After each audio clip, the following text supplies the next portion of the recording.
and welcome to our QPR Preview Show ahead of the trip north to face Hull. QPR are certainly clocking up the miles this week, obviously with this coming on the back of the midweek trip away to Plymouth. That was a draw that kept QPR with the gap to the bottom three at 4 points, as the same as what it was prior to the weekend round of matches. But Dave, we said in the last preview show we'd take a point, but given how the match against Plymouth panned out, conceding that late equaliser, was it 2 points dropped, or are you still happy with a point? Yeah, you couldn't afford to lose that game, but they should have won it really. The number of chances we had, Smith's had two that he really needs to score. The second one was a sitter, really. Chair had one. They had one where Smith put a great ball in, and Dykes just was nowhere near it again. And then to concede that goal, I mean, Plymouth didn't really look like scoring. They weren't creating much. It looked like they're going to hang on for a 1-0, and to come out like that, and I don't know what he was trying to do because he doesn't punch it or try and catch it. He like flaps it down, and then even the dome. I don't know what a dome is doing really. You just got to clear the ball, just let it hit him and go in. It was a calamitous goal, wasn't it? And it does feel like 2 points drop because of the other results. Because you see everyone else drop points, and what a chance that was to be. That's it, we're done. And now you're still one bad week away from being bang in trouble again. And yeah, so it is a little bit frustrating. Yeah, it was a costly goal to concede as well, because like you say, with the other results, it was as well 84th minute I looked and we were moving 7 points clear of the bottom three. And in the 85th minute, obviously we conceded, and it was the same minute that Sheffield Wednesday equalised. So it went from 7 points to 4 points in that 1 minute. And it shows you how quickly things can change and how costly conceding a goal can be. We have to highlight Begovic with that goal. Is it harsh to say we've got to let him go in the summer? Oh, they need to, yeah. I mean, he hasn't looked right all season, really. He always seemed like a bit of a stopgap. And for me, it's the basic things that he gets wrong. His reactions are quite slow to things. His positioning's quite poor at times. He has made some good. I mean, he played well at Swansea the other week and probably helped us to that win. He did well in that one. And he made a couple of decent saves in the game at Plymouth. But those errors are just so costly. And you know, it's basic for a goalkeeper of his experience to do that. It's like, what on earth are you thinking of? And it's definitely cost us. And how much it cost us, we don't know. Maybe we'll be fine, and the other results will keep going for us. But this could leave us in a bit of a hole if the other results go against us this week. Yeah, I'll be amazed if we keep him in the summer, especially with some of the rumours of how much he's earning. They can surely Mm. get an equal or better goalkeeper for less. And you're saying that he makes some good saves, which he does. And I've seen some comments on the forums and things that he's a good shot stopper. But I always think if your goalkeeper's not a shot stopper, he's not really a goalkeeper, is he? So, and he's nearly cost us away at Leicester, didn't he? Pushing the free kick back into the box, poor footwork for both of Middlesbrough's goals. I just don't trust him. And he's very Joe Lumley-esque for me in that respect, because he can be doing just fine and you think he's having a good game. And then just like at Plymouth, you're just waiting for the big error to come. It was important overall, though, just for QPR not to lose the back-to-back games, as you said. So we tick that box. But it just feels like we're making survival harder than it needs to be. The teams at the bottom are clearly, so many of them are very poor. And I guess it's just typical QPR to try and get involved still. The first half of the Plymouth match, for me, it felt like two teams that were scared to lose. Second half was just nothing like that, though. It was very open. The chances, like you mentioned, the Smith ones, though, just too costly. And I thought Marty Cifuentes was quite like reserved after the game, holding it together, because he was obviously admitted that we should have put the game to bed, but he must have been raging that they didn't win that game. Yeah, I mean, there's so many chances they had in that game to finish it off, and it's been the story all season. They just can't score goals. Even the goal we scored, I mean, how hard was that? I mean, the keeper saves it. Dykes has got a tap in, he misses it, and then Field's so busy celebrating or thinking we've scored, he doesn't react, and finally does. It's like, oh my God, how hard is this? But that's something they've got to address. Whatever division we're in next year in the summer, they've got to sort the forward line out. They can't keep having to like, oh, you can only score one goal a game, really. And you realise, look, the last couple of goals, it's been the centre halves and Sam Field. None of the forward players are scoring. Even Chair and Willock's goals have dried up. It's something we've got to address, and they've got to start taking. They're not difficult chances. That Smith one, the second one, either side of the keeper, it's a goal. Every chance he has, Smith, he goes near post. the one time he should go near post, he puts it in the middle. It's just really frustrating. Yeah, when you see it back from behind the goal, all he literally has to do is just slot it low into the bottom corner right in front of him. The keeper would never get there. Lyndon Dykes is obviously funny to watch back as well on the goal, isn't he? If you haven't done so, because he's literally off cheering and the ball hasn't crossed the line. So if it had been cleared away, I don't actually know what he would have been doing. But overall, it was a decent QPR performance. Just feels overall at 1 point this week from the games against teams that were clearly not that great in Sheffield Wednesday and Plymouth. We just have to hope it doesn't come back to haunt us. We have to hope we get more of a Plymouth performance than the Sheffield Wednesday one in the next match with Hull. For Hull, they'd gone 6 games without a win prior to last weekend. They then beat Cardiff, but in midweek drew 2-2 with Middlesbrough. So it's only 1 win in 8 for Hull. That Middlesbrough draw, it kind of feels like one of those results where it's kind of killed off both of their playoff chances, do you think, leaving them both 6 points off the top 6? Yeah, I mean, I thought they'd make the playoffs this year. They got some really good attacking players, and they seem to have a strong January with the signings they made. But they really faded away the last couple of weeks, haven't they? And like I say, that's not really a great result for either team. The draw last night against Middlesbrough, you know, they'll probably still have a faint hope if they need, a couple of teams above them to lose. So 6 points isn't insurmountable, but you'd think it's probably unlikely they're going to make it this year, and that's got to be annoying for them because they were in such a good position in January to make it, and it's really gone wrong for them. Yeah, it's felt to me like every time I've looked at the league table all season, they've been 6th. West Brom are 5th, Hull are 6th.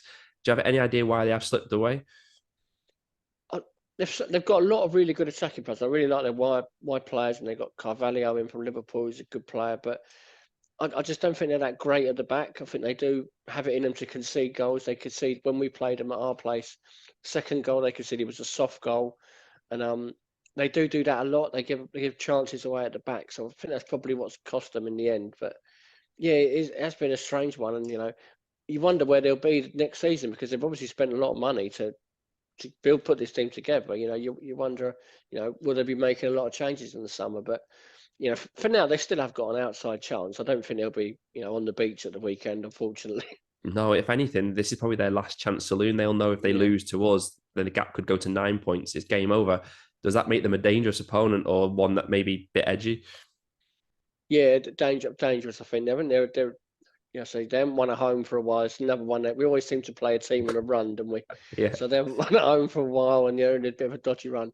It's a difficult game for me. A lot of the problems with us this week is going to be the travelling. We've had a long trip down to Plymouth, a long trip up to Hull. We've got a lot of players who, seem to be, running on empty at the minute. Chair was basically could hardly walk when he walked off the pitch the other night. He was exhausted, and that makes this game even more difficult, and shows why them points the other night was so costly dropping them. But yeah, this will be a tough one. We'll do well to get anything here, I think. Yeah, they haven't won at home since the 3rd of February, which is a bit of an odd one, but it explains why they've slipped away. I've seen a few comments from Hull fans as well saying they're almost a bit like QPR, guilty of not killing teams off. And you can see that in some of the recent results, they were ahead against Middlesbrough, Leicester, Birmingham, West Brom, ended up drawing all those recent games. So that, along with the home form, has let them down. Before we get onto QPR, let's focus on the relegation battle. And aside from Millwall beating Leicester, the midweek results, they couldn't have gone much better for us, could they? No, they couldn't. I mean, I thought Birmingham were a shoe-in to win against Cardiff. Cardiff are pretty much done for the season, aren't they? So that was a massive result for us. And Huddersfield losing, I mean, would have been good if Sheffield, you can't have everything. If Sheffield Wednesday hadn't have come back, but, it couldn't have gone much better for us, really. It keeps us 4 points clear, only 4 to play. So the games are running out, but one more weekend like that, results going for us might be quite helpful for us. Yeah, I think the one team who's now definitely safe is Swansea after beating Stoke. That's probably the better result for us because it keeps Stoke in the mix. And you're right, Birmingham losing at home to Cardiff, and Cardiff had nothing to play for, but Blackburn getting thumped 5-0 at Bristol City, who again mid-table with nothing really to play for. That should have alarm bells ringing for both those teams, because can you imagine if that was QPR losing those games to opponents who we'd have been saying we should be getting results from? I mean that Blackburn one's terrible. So to lose 5-0 there, I mean Bristol City haven't been that great recently, and to get hammered like that, that's got to be a worry for them. And they've got a tough running. I mean, they play a lot of the teams up the top in the last few games. I think they could be in serious trouble. They've always been just out of it, haven't they? But they're getting sucked right in now, and yeah, they need a result badly, don't they? I think that's poor for them. But like you say, if that had been us playing like someone on those teams like Bristol City on that and getting beat 5-0, it'd be absolute mutiny, wouldn't it? It'd be probably going Yeah. berserk. Yeah, it is, but almost like with Blackburn, I was sensed they might be a little bit like QPR last year when we lose 6-1 to Blackpool, but then they got Leicester and they'll probably beat them or something like Yeah, that. I think overall, when you look at it, if teams below us, they'd probably be happy if they got 7 points out of 12. They'd probably bite your hand off for that. yeah. If some of those teams do that with our goal difference, it still only means one win for QPR is enough. And I think most QPR fans have got that consensus now that if we can get one more win, we'll be fine. And it'll actually be interesting at the end of the season to see whether the 47 points we've got now would have already been enough. Mm. We'll have to remember to look back on that at the end of the season. We have to repeat, though, that it's what we've all known for a while, that nobody actually has a tougher final 4 games than QPR. We play nobody lower than 10th, and that 10th place opponent is this week's Hull. And this weekend, a lot of teams around us have got winnable games on paper, but as we've just discussed, that doesn't really mean anything in this league. From a QPR perspective, there's some positives as usual at the moment. Still only lost 1 away game in 2024. Only lost 3 of the last 15 games overall.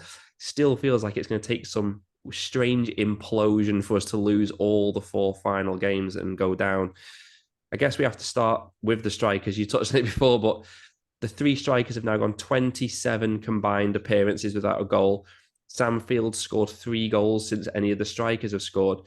But I thought Lyndon Dykes had one of his better games against Plymouth. I know he always splits the crowd. Do you think he'll start again against Hull? I think he will. His all-round game was very good. I didn't think he was that great in the first half, but no one was really. But second half, he was he was holding up well. He created chances. He was a nuisance for him. So I think he'll start again. But he just needs to find a goal from somewhere. It's so long. Was it January since he last scored? It's so long. He doesn't really look like scoring when he plays. That's the problem. You need that from your centre forward. But I'd probably start with him. I think what he normally does, he starts with Dykes or Frey. I think it'd be Dykes, and then Armstrong off the bench. So I would imagine it'll be that again this week. Yeah, I think that's why he was so desperate to claim the goal the other day. I'm sure he was probably in the Yeah. goal line technology room after the game trying to check if it was his goal or not. Paul Smith, aside from his finishing, which we've discussed, I thought he played well as well against Plymouth. But do you think he's back on the bench, and which attacking trio do you anticipate as a result? Yeah, possibly. I agree. I thought he was good apart from the finishing the other night. I think he might start him again. I thought Willock was very good coming off the bench the other night and playing. He seemed playing about 3 different positions, but I thought he was quite good when he come on. And he's been disappointing the last few weeks, Willock. But I think maybe Smith will start. I think Hull are a team that probably going to have a lot of the ball when you have to play on the counter against them. So having that bit of pace in Smith, is useful. And I think he might go with that again. But he's definitely coming on last chance saloon soon, Smith, with these chances he misses. Cifuentes doesn't strike me as someone who's going to keep giving someone lots of chances. I think he's going to get through to the end of the season, and I think he might move him on in the summer if he doesn't start doing the business.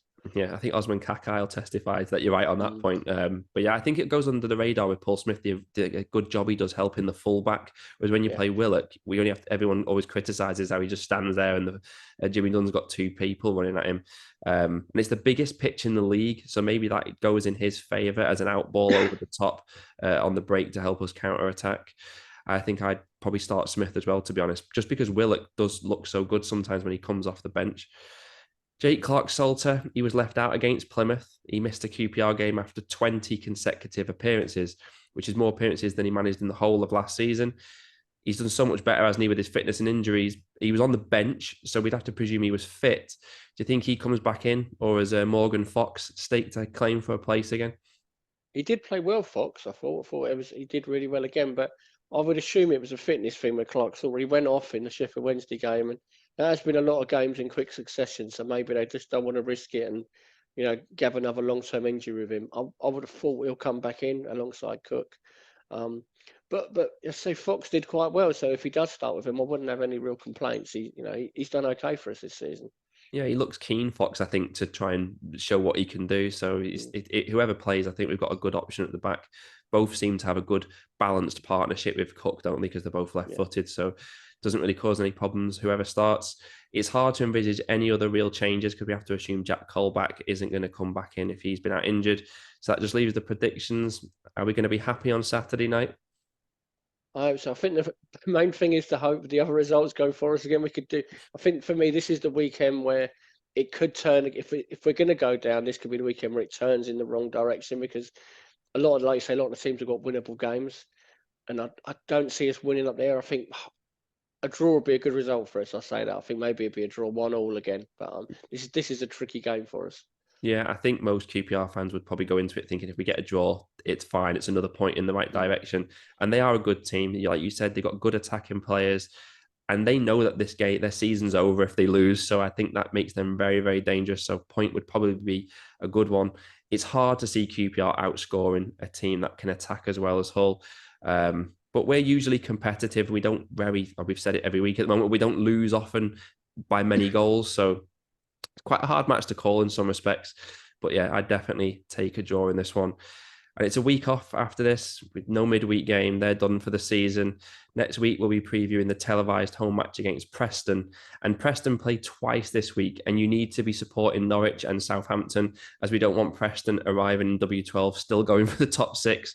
So if those two teams could win this week, that would probably do our chances the world of good. But until then, thanks for watching and come on, you R's. We know who we are. You know who we are. We are QPR.